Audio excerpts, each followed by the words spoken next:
ମୋ କବିତାର ଶୀର୍ଷକ ଶୁଣିଯାଅ ଥରେ। ନଦୀ ଧାରେ ଦେଖିଲି ମୁଁ ସୁନ୍ଦରୀ ତରୁଣୀକୁ। ନଦୀ ଧାରେ ଦେଖିଲି ମୁଁ ସୁନ୍ଦରୀ ତରୁଣୀକୁ, ବସିଥିଲା ଏକାଧାରେ ଅନାଇ ନଦୀକୁ। ନଦୀ ଜଳ ଥିଲା ସ୍ଥିର, ନଦୀ ଜଳ ଥିଲା ସ୍ଥିର, ଅସ୍ଥିର ଥିଲା କିନ୍ତୁ ମନ ସେ ତରୁଣୀର। ପ୍ରତିକ୍ଷଣେ ନଦୀ ଜଳେ ଦେଖି ତାର ବିଷର୍ଣ୍ଣ ରୂପକୁ, ମନେ ମନେ ଭାବୁଥିଲା ତା ସାଥେ ଘଟିଥିବା ଅତୀତର ମୁହୂର୍ତ୍ତକୁ।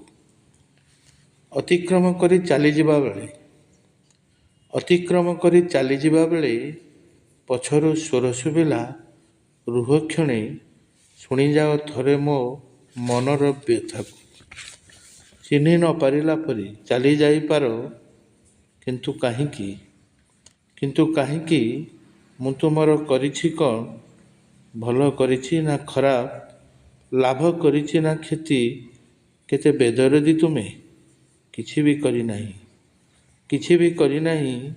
ଯେମିତି ଥିଲି ସେମିତି ଅଛି, ଦୁନିଆ ଯେମିତି ଥିଲା ସେମିତି ଅଛି, କିନ୍ତୁ ବଦଳି ଯାଇଛ ତୁମେ।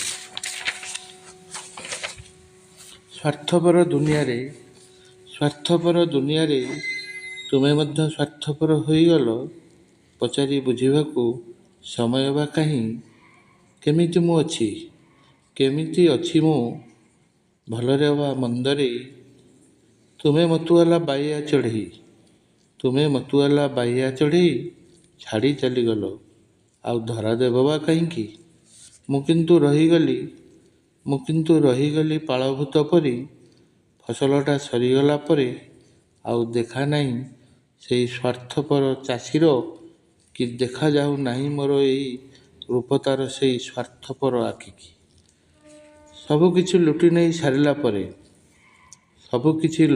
ସାରିଲା ପରେ ମନେ ତୁମ ପଡ଼ୁନାହିଁ କିଛି ମଧ୍ୟ ଅତୀତର କଥା। ସାଜିଅଛ ତୁମେ ଜଣେ ପାଗଳ ଭ୍ରମର। ମଧୁ ଶୋଷି ନେଇଗଲା ପରେ ଆଉ ଗୋଟେ ଫୁଲ ଲୋଡ଼ା ଆସନ୍ତା କାଲିକୁ। ତୁମେ କିନ୍ତୁ ଖୁସି ଥାଅ, ବ୍ୟକ୍ତ କରି ହୁଏ ନାହିଁ ତୁମର ସେ ଖୁସିକୁ, ଆୟତ୍ତ କରି ହୁଏ ନାହିଁ ତୁମର ସେ ମନକୁ। ଥରେ ହେଲେ ଭାବ ନାହିଁ, ଗତକାଲି ଚୁମି ଦେଇ ମଧୁ ଶୋଷି ନେଇଥିବା ସେଇ ଫୁଲର ମନବେଦନାକୁ।